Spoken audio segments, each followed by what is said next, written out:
नमस्कार, मैं हूँ मनविंदर। आप सभी राष्ट्रवादियों का एमबीएन नेटवर्क में एक बार फिर से बहुत-बहुत स्वागत है। आज हम बात करेंगे बांग्लादेश की समुद्री सीमा में पाकिस्तान का भारत ने इलाज कर दिया है। चीन देखता रह गया और भारत ने गेम बजा दिया, क्योंकि 2 बड़ी विस्फोटक जानकारियाँ हैं।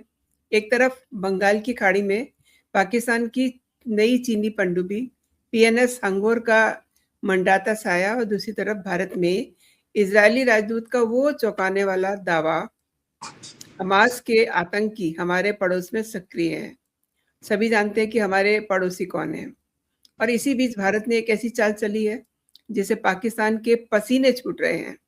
भारतीय नौसेना में 3 स्वदेशी बेड़े आईएनएस दूनगिरी, आईएनएस संशोधक और एंटी सबमरीन आईएनएस अग्रय रविवार को शामिल हुए हैं। तो खेल बहुत ही दिलचस्प होने वाला है। मेरे साथ जुड़ चुके हैं, आप देख रहे हैं साथ वाली स्क्रीन में, प्रखर विश्लेषक आदित्य सत्संगी जी। इनसे समझते हैं कि आगे का नज़ारा क्या होने वाला है। आदित्य जी, बहुत-बहुत स्वागत है। नमस्कार। नमस्कार, नमस्कार। आपको और आपके दर्शकों को प्रणाम। Thank you for inviting me again. Aditya ji, पहले ज़रा पाकिस्तान की बात कर ली जाए, क्योंकि बहुत कूद रहा है चीन के दम पर, तो ये भी देखना बड़ा ज़रूरी है कि ये कितना कूद सकता है। अब 71 की जंग के बाद पहली बार पाकिस्तान बंगाल की खाड़ी में अपनी पनडुब्बी भेजने की हिम्मत कर रहा है। ये वो इलाका है जो भारत का है, जहाँ पर भारत का एक छत्र राज चलता है। आपको क्या लगता है कि चीन की मदद से पाकिस्तान अब टू फ्रंट वॉर को समुंदर के रास्ते भारत के पूर्वी तट तक खींचने की कोशिश कर रहा है? देखिए, पाकिस्तान तो एक कृत्रिम क्षेत्र है, उसको तो भारत को खत्म करना ही पड़ेगा, बांग्लादेश और पाकिस्तान दोनों को। और पाकिस्तान और बांग्लादेश दोनों ही बने थे भारत को तोड़ने के लिए। अंग्रेजों ने बनाए थे, अमेरिकन से बनाए थे, ये दोनों देश। उनको रशियंस को टारगेट करना था, इसलिए बनाए गए थे। और पाकिस्तान पाकिस्तान जब तक कि आप भारतीय सेना उसको पूरी तरह तोड़ेगी नहीं, क्षमा याचना करना बंद कर दीजिए, सीज फायर करना बंद कर दीजिए, take a final action. Public परेशान हो गया है। Pakistan is a hindrance in the India's path of growth. उसको खत्म करना ही पड़ेगा और बांग्लादेश को खत्म करना ही पड़ेगा। इट्स ए हिंड्रेंस, रुकावट है भारत के लिए। वो जो जमीन हिंदुओं की उसको दे दी गई थी मुसलमानों को, या तो सारे मुसलमान वहां जाके रहे, देखिए वो can not be kept as it is. वो तो हिंदू जमीन है। तो इसके बारे में तो सख्त एक्शन भारत को लेना ही पड़ेगा। बार बार देखिए, शास्त्र बड़ा सही बोलते हैं, जब दुश्मन आप जड़ से खत्म करिए, नहीं तो बाद में स्ट्रांग बन के आएगा। आपने ऑपरेशन सिंदूर किया, उसने सीख लिया, अब वो उसको स्ट्रांग बना रहा है। अगली बार को कुछ और यूज करना पड़ेगा। कब तक करते रहेंगे ऐसा? कब तक करते रहेंगे? अनलेस कोई भारत को फायदा हो रहा हो पाकिस्तान से। अगर पाकिस्तान कृत्रिम देश अगर टूटता है और भारत तेल की पाइपलाइन बनाता है ईरान के अंदर, कितना फायदा होगा भारत को? समझे आप? तो पाकिस्तान जिस पर्पस के लिए बनाया गया था, वो उसका पर्पस समाप्त हो चुका है। रशिया पे तो आक्रमण करने वाले नहीं है ब्रिटेन या अमेरिका। अब तो ब्रिटेन के खत्म होने का टाइम आया है, समझे आप? तो इसलिए अभी उसने सबमरीन इधर डाल दी, वो है चाइनीज 039A। काफी स्टेबल सबमरीन है, लेकिन भारत के पास बहुत सारे एसेट्स हैं। अभी आपने 3 शिप बताए, दूनागिरी, संशोधक और अग्रे इसमें से सर्वे वेसल है, और एक है आपका anti submarine warfare plus MH-60R plus BA Poseidon plus platforms की कोई कमी नहीं है भारत के पास। और प्लस आप भारत के खुद के अंडर सी प्लेटफॉर्म्स हैं जो वहाँ काम करते हैं। Everything is mapped. और बे ऑफ बंगाल का इंटरनेशनल वाटर है, वो काफ़ी कंट्रीज यूज़ करती है, म्यांमार, बांग्लादेश, भारत। लेकिन भारत को देखना पड़ेगा कि अमेरिकन शिप उधर क्या कर रहा है इन सेंट मार्टिन आइलैंड। तो ये पूरा अमेरिकन प्लान है, चाइनीज प्लान नहीं है। चाइनीज जस्ट सोल्ड सबमरीन, और चाइनीज को भारत ने ठीक कर दिया है। फिलीपींस में डिप्लॉय कर दिया ब्राह्मोस, प्लस भारतीय पनडुब्बियां वहां जाती हैं, भारतीय navy ships are deployed, Malacca Strait Bharat के कंट्रोल में रहता है। There is no way. ये सारा अमेरिकन प्लान है। जब प्रेसिडेंट डोनाल्ड ट्रंप बोलते हैं कि हम भारत की रक्षा करेंगे, that means he is planning attack. उसका उल्टा बोल रहे हैं वो। तो पाकिस्तान के थ्रू गड़बड़ी मचाने की कोशिश करेंगे। And this is a perfect time for India to close off Pakistan completely. No, कोई दया नहीं, कोई चीज। वहां से जब सीजफायर का रिक्वेस्ट करे तो फोन बंद कर दीजिए उस समय, प्लीज। इतना दयावान मत बनिए, है ना। उन्होंने सीजफायर किया, आपने मान गए। अरे रघुपति रीत सदा चले आई, प्राण जाए वचन नहीं। वो राम कर सकते हैं, आप और मैं नहीं कर सकते। हमको अपने आप को राम नहीं समझना चाहिए। राम तो सिचुएशन उल्टी होगी तब भी खत्म कर देंगे काम, वो राम है, अकेले ही कर देंगे। लेकिन हम तो मनुष्य है ना, साधारण मनुष्य है। तो साधारण मनुष्य को तो शास्त्रों का पालन करना पड़ता है। उसमें लिखा है कि दुश्मन कमजोर हो, खत्म करो, जड़ से खत्म कर दो। आपके बाल, हमारे बाल पक गए पाकिस्तान का नाम सुनते सुनते। पाकिस्तान का नाम सुनते अभी आजकल उल्टी आती है। भारत का एक क्षेत्र था, तो मुझे सिंधु नदी अच्छी लगती है, तक्षशिला अच्छा लगता है। वो जगह तो हमारी होनी चाहिए। मोहनजोदाड़ो हमारे और क्षेत्र में होना चाहिए। आदित्य जी, कितनी डबल गेम खेल रहा है ना अमेरिका। देखिए, अभी 2-3 दिन पहले हमने देखा कि कैसे गुडी-गुडी बातें हो रही थी। उधर किराना हिल में अपना रडार लगाया हुआ है, इधर अपना बेड़ा खड़ा किया हुआ है। ये अंदर खाने क्या खेल खेल रहा है? नहीं, अमेरिका तो एक ऐसी जला हुआ देश है, सबसे चिढ़ता है वो। इटली प्राइम मिनिस्टर के अगेंस्ट काम करता है, ब्रिटेन में ब्रिटेन प्राइम मिनिस्टर के अगेंस्ट काम करता है, भारत में भारतीय के अगेंस्ट काम करता है, चीन में चीन के अगेंस्ट काम करता है। तो वो एक ऐसा बिगड़ैल बच्चा है जो हर जगह उत्पात ही मचाता है। उसको अब ईरान के अंदर नहीं खेलेगा, वियतनाम में नहीं खेलता, अफगानिस्तान, जहां उसकी पिटाई होती है वहां नहीं खेलता। जब आप अमेरिका को ज्यादा इज्जत देते हैं तब आपके सिर के ऊपर बैठ के फिर वो गलत काम करता है ना। और तो इसलिए इज़राइल राजदूत का जो ये दावा है, रुवेन आज़ाद ने ये कहा है कि हमास पाकिस्तान और बांग्लादेश में सक्रिय है। भारत के लिए कितनी चिंता की बात होनी चाहिए? क्या हम एक नए तरह के हाइब्रिड वारफेयर की ओर बढ़ रहे हैं, जहां आतंकी संगठन और पड़ोसी देशों की सेनाएं मिलकर के इस तरीके के कुचक्र चल रहे हैं, साजिशें रच रही हैं? क्या भारतीय इंटेलिजेंस को पता नहीं? पहलगाम में पता नहीं था? सब पता है। अगर तो ये वेस्टर्न कंट्रीज को, क्या मोसाद भारत का दोस्त है? ये भी सोचना पड़ेगा। इजराइल भारत का दोस्त नहीं है। इजराइल का बेनिफिट होता है भारत से, इसलिए दोस्ती का ट्रांजैक्शनल रिलेशनशिप है। हिंदुओं का कोई दोस्त नहीं है, हिंदुओं का कोई दोस्त नहीं है। ये सारे देश रिलीजियस कंट्रीज हैं, हिंदुओं के विरुद्ध काम करते हैं। तो दोस्ती तो भारत किसी को भी नहीं मानता। और प्लस हमास को फंड कौन करता है? आप सोचिए ना, चारों ओर इजराइल से घिरा हुआ है, इजराइल उसको डेली मारता रहता है, फिर भी उसका पैसा रहता है। कहां से आता है पैसा? अभी वो भारत से दवाई मांग रहा है और ये लोग कश्मीर के मुसलमानों के साथ खड़े होते हैं, पैलेस्टीनियंस। तो सांप को कभी दूध नहीं पिलाया जाता। तो इसलिए भारत को हमास की फंडिंग होती है अमेरिका से, यूरोप से।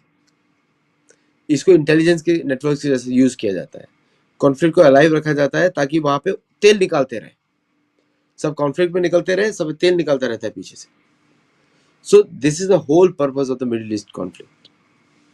तो अगेन, हमास के टेररिस्ट अगर भारत आते हैं, किसका प्लान है? पश्चिमी देशों का प्लान है। तो इसलिए कहीं ना कहीं से भारत को अपना स्पष्ट करना पड़ेगा कि we don't accept it. America को बोलना पड़ेगा, भाई अमित शाह ने इसलिए बोला है, सरजी गौर को बोला होगा, ये मेरी लिस्ट है, यहां से निकल जाओ। बिकॉज नहीं तो ये लोग भारत को ग्रो नहीं करने देंगे। ये अमेरिकन पॉलिसी है। आतंकवाद के थ्रू, युद्ध के थ्रू पाकिस्तान को उकसाएंगे, पिटाई करने, मतलब लड़ाई करने के लिए। बांग्लादेश को स्ट्रॉन्ग करेंगे। कौन फंड करता है जमात को? कौन फंड करता है अवामी लीग को? कौन करता है?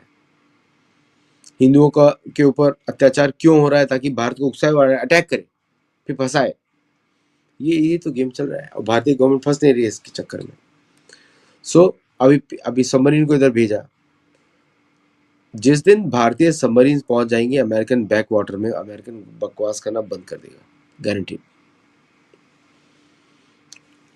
और आदित्य जी, आप जमात की बात कर रहे हैं, और ये पलाशबाड़ी में उस मंदिर परिसर में ऐसा क्या हुआ कि ढाका से लेकर के रंगपुर तक लाखों लोग रातों रात सड़कों पे उतर आते हैं और तारिक रहमान की जो सरकार है उसके सामने 72 घंटे का अल्टीमेटम रखा गया है। उसका असली जियोपॉलिटिकल मीनिंग क्या समझ पा रहे हैं आप?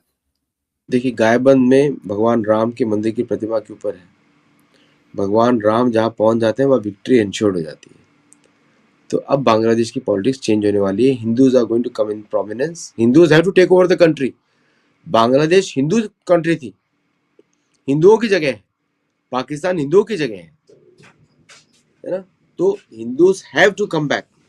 क्या मुसलमान खुश है मुसलमानों के अंडर? बिल्कुल नहीं है, वो तो कन्वर्ट हो जाएंगे कल अगर उनको मौका मिलेगा तो। So I think it is a time to completely eliminate the concept of Bangladesh. Bharat के लिए eliminate the concept of Pakistan, make it irrelevant, make it so costly for Americans to support them. Sanctions पे sanctions लगाओ American companies के ऊपर, don't want their investment, let them go. उनको तो झक मार के भारत में आना पड़ेगा, skill sets are only in Bharat, झक मार के आना पड़ेगा। तो कहीं ना कहीं हमको अपनी स्ट्रेंथ को पहचानना पड़ेगा, we have to take tough decisions, क्योंकि ये जो चल रहा है वो लॉन्ग टर्म में भारत के लिए अच्छा नहीं है। आप कब तक दबते रहेंगे, बातचीत पे बात करते रहेंगे जहां पे दूसरा व्यक्ति मारने में तुला हुआ है। तो बातचीत पे हम लोगों को थोड़ा कम ध्यान देना पड़ेगा। वैसे भी हम लोग तो क्षत्रिय प्रधान देश हैं, तो हम लोग को बोलना पड़ेगा भाई ठीक है, it's okay, you play games we play games, है ना। आप इधर आर्म करो, हम क्यूबन्स को आर्म करते हैं, हम मैक्सिकन्स को आर्म करते हैं, हम आपके उधर प्रॉब्लम क्रिएट करते हैं, चुप हो जाएंगे फिर। क्यों ईरान से डरता है अमेरिका? हिजबुल्लाह की वजह से, हूथी की वजह से, है ना। और मैं बात कर रही थी उस मूर्ति को लेकर के, रंगपुरा में भगवान राम की जो दुनिया की सबसे ऊंची मूर्ति जिसका निर्माण हो रहा है, उनका विरोध कौन कर रहे हैं? ये कट्टरपंथी इस्लामी समूह, और उनको जय श्री राम के नारे भी जो है हजम नहीं हो रहे हैं। असुरों का हजम होंगे, असुरों को घी तो नहीं खिला सकते आप, हजम नहीं होगा, उनको तो घी बदबू लगेगा। तो अगर बंदर के ना जाने अदरक का स्वाद ना, वही वाली बात है। तो अगर भगवान राम के नाम से इतना डर लग रहा है तो भाई राम आ गए तो क्या होगा। सो ये भगवान के नाम से तो भय भी भयभीत होता है, भय भी भयभीत होता है राम के नाम से। तो राम का नाम लेके अगर हिंदू समाज खड़ा हुआ है तो उसकी विक्ट्री हमेशा 100% है। उनको मालूम है कि राम के नाम पे देश एकत्रित हो जाता है। 500 साल का युद्ध किया है, राम मंदिर वापस वहीं पे बनाया है। एक नारा होता था, सौगंध राम की नाम की खाते हैं, मंदिर वहीं बनाएंगे, है ना। अब ये जिद लगी है बांग्लादेश में। अब जहाँ राम आ गए तो वहां पे तो बाकियों, और हिंदू हृदय छोड़ के क्यों जाए। कुछ भारतीय जो फेक मीडिया पर्सनैलिटीज हैं बोलती हैं हिंदुओं को वहां से वापस लेके आना चाहिए। अरे भाई, तुमसे पूछा क्या किसी ने? तुम्हारे पिताजी से राय ली गई क्या? नहीं ली गई। क्यों इस तरह बकवास करना? हिंदू क्यों छोड़ के जाए हर जगह से? पाकिस्तान तो हिंदुओं की भूमि है, बांग्लादेश तो हिंदुओं की भूमि है, हम क्लेम करते हैं पूरे देश को। गायबंद में तो महाभारत के इंसिडेंट्स हुए, महाभारत से कनेक्टेड हिस्ट्री है, अंग देश था, वहां पे गाय बांधी जाती थी, सो इसलिए गायबंद नाम है।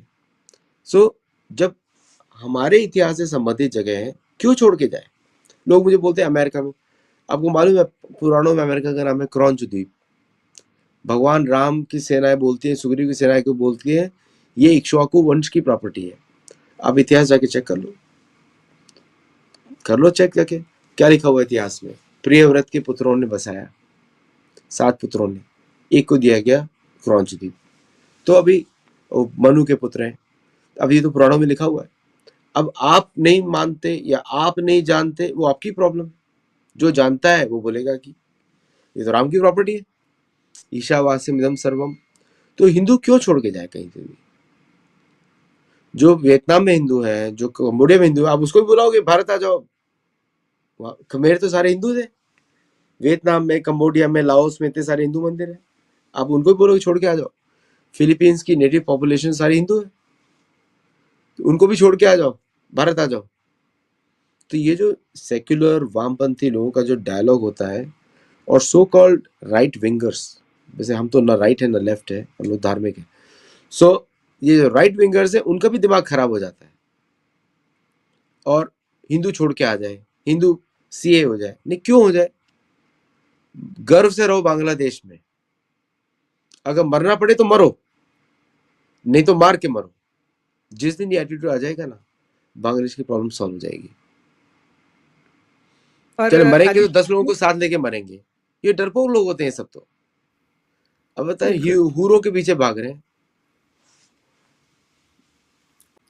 आदित्य जी, आप बेसिकली इंजीनियर हैं, इसलिए मैं आपसे एक चीज़ और समझना चाहती हूँ कि हमारी एंटी सबमरीन जो क्षमताएं हैं, जैसे हमने 3 बेड़े और लॉन्च किए हैं, क्या इस समय चीनी और पाकिस्तानी जो ये इनका गठजोड़ है, उसको जवाब देने के लिए अनफ है, या हमें अपनी रणनीति में कुछ और बड़ा बदलाव करने की ज़रूरत है? There is nothing like Indian frigates in China or Pakistan. Nothing. तो nothing, not even a comparison. और मिलिट्री में वही चीज काम करती है जो आपका शस्त्र हो। अगर आपके हाथ में छोटा सा डंडा भी होगा ना, पेंसिल, आप उस पेंसिल को अच्छी तरह चला सकते हो। That pencil is a better weapon than anything else you can have. तो नेवी में जो भारतीय नेवी के शिप्स हैं वो भारतीय डिजाइन से बने हैं, भारतीय सेलर्स के हिसाब से बने हैं। तो जब आप अपने कपड़े में कंफर्टेबल होते हो ना, दूसरे कपड़े अच्छे नहीं लगते। अब जैसे प्रोजेक्ट 17A है, स्टेल्थ फ्रिगेट्स है, उसका सबसे पावरफुल शिप है आईएनएस दूनागिरी। उसका सारा एक्सपीरियंस जो पिछले फ्रिगेट्स का, प्लस मोर एडवांस सिस्टम्स उसके अंदर लगे हुए हैं। आईएनएस संशोधक जो है, it is a submarine Hunter. तो उसका काम भी सबमरीन हंट करना, और आपका अग्रे जो है इज ए सर्वे वेसल। एक पता लगाता है, दूसरा ढूंढ के मारता है, और तीसरा आप पे आक्रमण करता है। INS Dunagiri alone can defeat the entire Bangladeshi navy. INS Dunagiri alone, one ship, पूरी बांग्लादेशी नेवी तैरती रहेगी। सब लोग शिप छोड़ के पानी में कूद पड़ेंगे तैरने के लिए, लड़ लो फिर उसके बाद। So there is no comparison. No American ship can fight with these ships, no American ship, zero. Okay, तो चाइनीज का तो भूल जाइए। और वैसे भी अमेरिकन नेवी डरपोक होती है, देख लिया ना। अब मिसाइल्स गिर रहे हैं तो पीछे 1000 किलोमीटर पीछे खड़े हुए हैं, दूर से मिसाइल फेंक रहे हैं। और भारत के पास तो क्रूज मिसाइल्स भी आ गई हैं लॉन्ग रेंज। तो देयर इज नो चांस, किसी का भी चांस नहीं है। और इट्स बिग इनफ, तो there is no way China, Pakistan, America can do anything. Only thing is India should act, बस।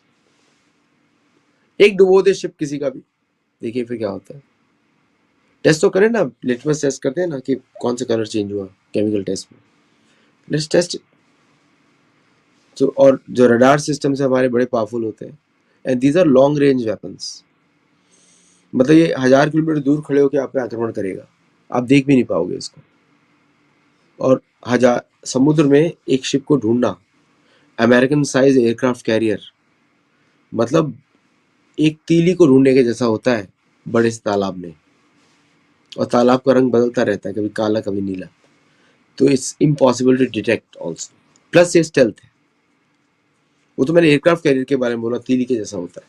ये तो स्टेल्थ फ्रिगेट है, 149 मीटर्स लॉन्ग, 18 फीट इसका वो है टॉल ट्राउट है।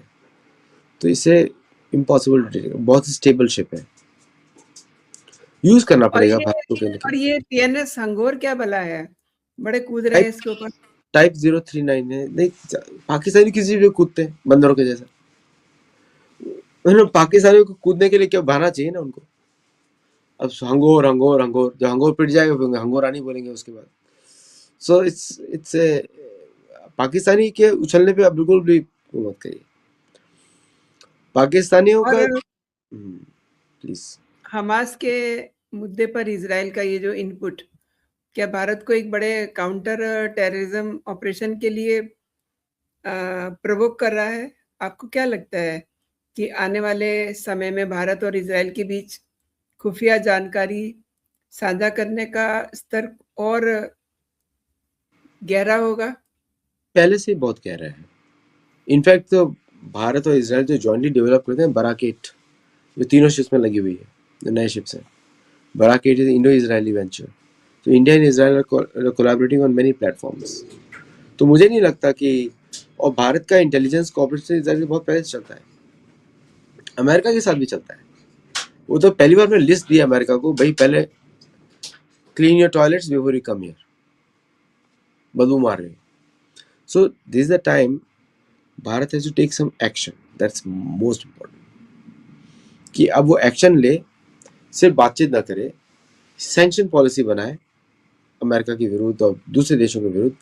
अगर आप भारत के विरुद्ध काम कर रहे हो और साथ में कर रहे हो तो ट्रेड डील आपको नहीं मिल सकती, ये कंडीशंस हैं, आप पे सैंक्शन लगाया जाएगा। सो सैंक्शन पॉलिसी जैसी रहेगी, that will work as a insurance policy. और पाकिस्तान को तो जब मर्जी है पीटो ना उसको, जब मर्जी है, युद्ध की घोषणा मत करो, आतंकवाद देश है, उसकी हंगोर आ रही है, पाक करिए, फोड़ दो बम, देयर इज नो वे। आपके कहने का मतलब कि भारत को अब रक्षात्मक होने के बजाय आक्रामक होकर दोनों खतरों को उनकी जड़ से ही खत्म करने की दिशा में बिल्कुल आगे बढ़ना बिल्कुल चाहिए, सोचना चाहिए, बिल्कुल isn't it? यस, बॉर्डर को सील करें पहले तो, और उसके बाद ठुकाई पिटाई शुरू करें, because there is no way you can manage long term. तो इसलिए, और भारत ऐसे बहुत सारे स्टेप्स कर भी रहा है, हम बोल नहीं सकते टीवी पे, कुछ चीज़ें हमको पता है, कुछ चीज़ें नहीं पता है, बट ट्रस्ट एजेंसीज वो अच्छा काम कर ही रहे हैं। आप सोचिए कि भारत में कोई भी टेरर इंसिडेंट नहीं हो रहा है इतने सब होने के बावजूद, तो इसका मतलब agencies are at work. Just because media में नहीं आ रहा है इसका मतलब ये नहीं काम नहीं चल रहा है, काम बहुत अच्छा चल रहा है। आपको नहीं लगता कि मतलब हम भी आए दिन खबरें देख रहे हैं, बांग्लादेश में जो स्थिरता बढ़ रही है, पूरे समीकरण को मुश्किलों में डाल रही है।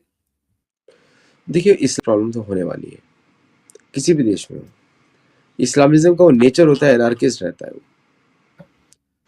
तो बांग्लादेश के लिए Islamism is the biggest problem. वहां के हिंदू तो वैसे भी शांत है, Islamist people are creating attacks. Hindu तो वहां की मूल, ये सारे मुसलमान वहीं से कन्वर्टेड है। आप सोचिए, बांग्लादेशी शक्ल उठाइए, अपने आप को मानते हैं इराकी है, कोई मिलती है दोनों में शक्ल? एक गुब्बारे के जैसा फूला हुआ है, दूसरे फीचर्स हैं, फिजिकल फीचर्स हैं। Okay, so there is no way Bangladeshis can say that they are Iraqi और अफगानी और पाकिस्तानी। सो वहां के मूल निवासी तो हिंदू ही थे सारे। तो नाउ अगर हिंदू वहां पे खतरे में है तो प्रॉब्लम तो फॉरेन रिलीजन की हुई ना, फिर तो इस्लामिज्म की हुई। तो भारत हैज टू टेक, अब भारत को भीख मांग रहे हैं, उनको चावल भेज दो। अब भाई तुम चावल उगा, you are the second largest producer of rice, but you don't have rice. मतलब दिमाग देखिए, पहले सारा एक्सपोर्ट कर दिया, अब लोग क्या खाएंगे, है ना? सो दैट्स व्हाई आई से कि Bharat can just stop sanctions, use sanctions and control the exports, control the, हिंदुओं को बचा ले। नहीं तो फिर एक लैंड क्रिएट कर दो, रंगपुर पर पूरा एरिया, मेघालय वाला एरिया, क्रिएट ए बॉक्स कि इसके अंदर हिंदू रहेंगे, आप इधर रहेंगे, and we enforce it with military. कोई पूछने वाला है क्या? कल सेंट मार्टिन आइलैंड में अमेरिका को नोटिस देते हो यहाँ से निकल जाओ, नहीं तो हम अटैक करने वाले हैं। क्या करेंगे अमेरिकन?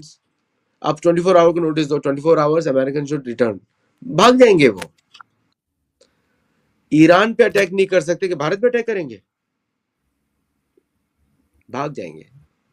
अटैक करना तो आदित्य जी बहुत दूर की बात है। अब ये कूद रहे हैं पीएनएस हंगोर पे, और देखिए जो भारत ने 3 नए सबमरीन लॉन्च किए हैं, उनसे इनकी तैयार किए हैं, उनसे इनकी नींद उड़ी हुई है। आपने आदित्य जी मेरे लिए समय निकाला, मेरे दर्शकों को महत्वपूर्ण विषयों पे आपने जानकारी दी। आपका बहुत-बहुत धन्यवाद। जय हिंद, जय भारत। जय भारत।